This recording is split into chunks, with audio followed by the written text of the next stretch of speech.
Hello guys, welcome to open mind academy. तो आज हम बात करने वाले हैं class 10 chapter 4 carbon dioxide compound. तो शुरू करते हैं। शुरू में चलते हैं कि कार्बन कौन सा बॉन्ड बनाता है। कार्बन है एक टेट्रावैलेंट कंपाउंड, टेट्रावैलेंट एलिमेंट। बहुत स्पेशल केस है टेट्रावैलेंट होने की वजह से, यानी कि इसके पास चार आयंस इलेक्ट्रॉन्स होते हैं लास्ट में।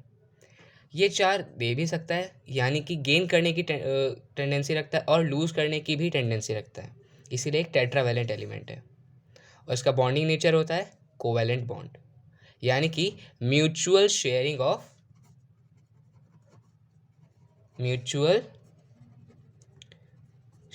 Of electrons. पेपर में पूछ सकता है व्हाट इज कोवैलेंट बॉन्ड, तो हम लिखेंगे म्यूचुअल शेयरिंग ऑफ इलेक्ट्रॉन्स। इसे नोट डाउन कर लीजिए, इंपॉर्टेंट पॉइंट है। ओके, अब आगे बढ़ते हैं कि कार्बन किसी के साथ बॉन्ड कैसे बनाता है। वो है हमारा कोवैलेंट बॉन्ड। एक एग्जांपल लेते हैं, मान लेते हैं एग्जांपल CH4 मीथेन का। अब कार्बन के पास लास्ट में कितने हैं, इसका अगर मैं इलेक्ट्रॉनिक कॉन्फ़िगरेशन करूं 2 4, लास्ट में 4 है। हाइड्रोजन का इलेक्ट्रॉनिक कॉन्फ़िगरेशन 1 होता है। CH4 यानी कि हाइड्रोजन के 4 मॉलिक्यूल्स, कार्बन का एक चीज़ बताना ज़रूरी है, ये जो मैं बता रहा हूँ ये हाइड्रोकार्बन्स है। क्यों? क्योंकि इसमें हाइड्रोजन और कार्बन का एक एक कितने भी, पर उसमें सिर्फ और सिर्फ हाइड्रोजन और कार्बन है। ठीक है, तो ये हाइड्रोकार्बन्स है। अब ये हाइड्रोकार्बन्स में कार्बन के पास कितने वैलेंसी है? 4 की वैलेंसी है, टेट्रावैलेंसी है। इसके आउटर मोस्ट शेल में कुछ इस तरह से 4 इलेक्ट्रॉन्स होंगे, हम इस तरह से डिनोट करते हैं। अब हाइड्रोजन के पास आउटर मोस्ट शेल में कितने इलेक्ट्रॉन्स होंगे? 1। उसी तरह से यहाँ पे भी 1 और 1। अब म्यूचुअल शेयरिंग, हाइड्रोजन को अपने फुलफिल करने के लिए 1 चाहिए, तो इसीलिए वो कार्बन के इस इलेक्ट्रॉन के साथ एक कोवैलेंट बॉन्ड बनाएगा, क्योंकि वो अपना इलेक्ट्रॉन उसे देता रहेगा और साथ में उसका इलेक्ट्रॉन लेता रहेगा, शेयरिंग करेगा, लूज़ नहीं करेगा। इस इलेक्ट्रॉन को पूरी तरह उसे दे नहीं देगा, अपने पास रखेगा और उसके साथ में शेयर करेगा। आयनिक बॉन्ड में क्या होता है, ये पूरा का पूरा एक इलेक्ट्रॉन उसे दे देगा, पर नहीं, यहाँ पे शेयर चल रहा है। कार्बन के इस इलेक्ट्रॉन के साथ भी यही सेम हो रहा है, वो अपना आयन उसे दे नहीं रहा, उसे शेयर कर रहा है, यानी कि अपने साथ साथ उसे भी गेन कर रहा है। तो हाइड्रोजन के पास देखो ऐसे 2 इलेक्ट्रॉन्स फुलफिल हो गए, यहाँ पे पहली स्टेट उसकी फुल हो गई, 2 हो गए। पर कार्बन को कितने चाहिए? 4 चाहिए अपने आप को फुलफिल करने के लिए, यानी कि यहाँ पे एल शेल में उसके पास 8 होने चाहिए। अभी उसके पास काउंट करते हैं कितने बनेंगे। 1 2 यहाँ से मिल जाएंगे उसे, 2 यहाँ से मिल जाएंगे, 2 यहाँ से मिल जाएंगे और 2 यहाँ से। इन टोटल उसके पास 1 2 3 4 5 6 7 8। कार्बन के पास भी 8 हो गए और हाइड्रोजन के पास 2। दोनों ने अपने आप को फुलफिल कर लिया। कैसे? By the mutual sharing of electron. इसी को बोलते हैं कोवैलेंट बॉन्ड, और ये बॉन्डिंग नेचर ऑफ कार्बन है। ओके, अगर आपको ये समझ आ गया हो तो वीडियो को लाइक ज़रूर कीजिएगा और चैनल में नए हो तो चैनल को सब्सक्राइब ज़रूर कीजिएगा। ओके, अब आगे बढ़ते हैं। इंपॉर्टेंट टर्म है फंक्शनल ग्रुप्स।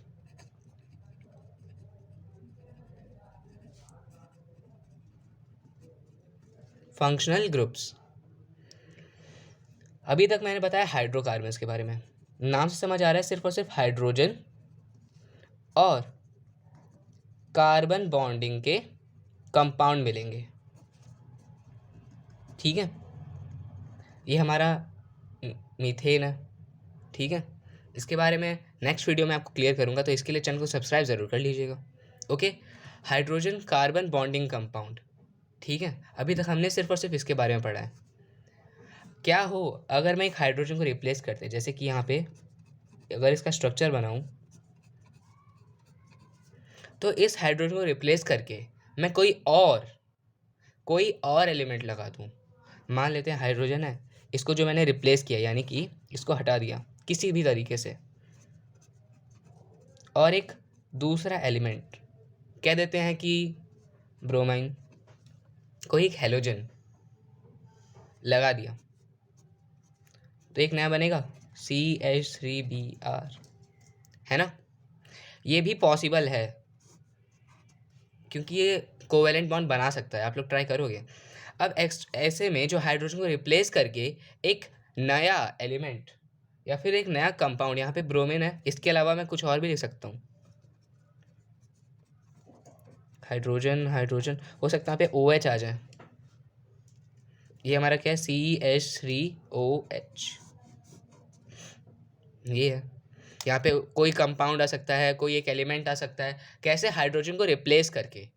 तो ये जो नया चीज़ आया ना, इसे बोलेंगे फंक्शनल ग्रुप। इसकी डेफिनेशन लिख लीजिए, पेपर में जो पूछेगा तो आपको लिखना है हेटेरो एटम,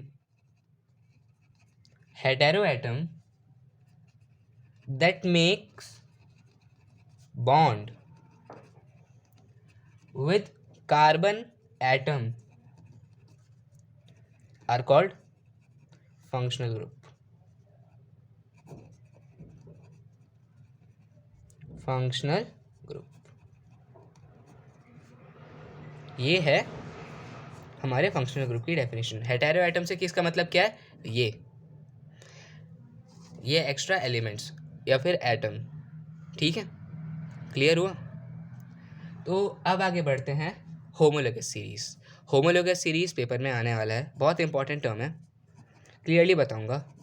होमोलोगस सीरीज, पहली definition, series of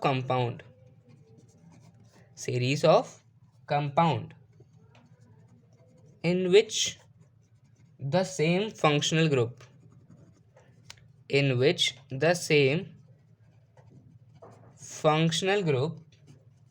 substitutes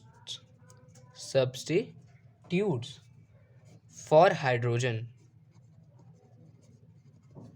in a carbon chain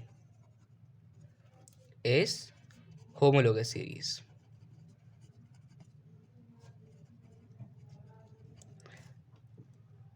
series of compound मतलब कि एक काम करते हैं, हम हाइड्रोकार्बन कंपाउंड लेते हैं CH4, यही है एक तरह से, ठीक है।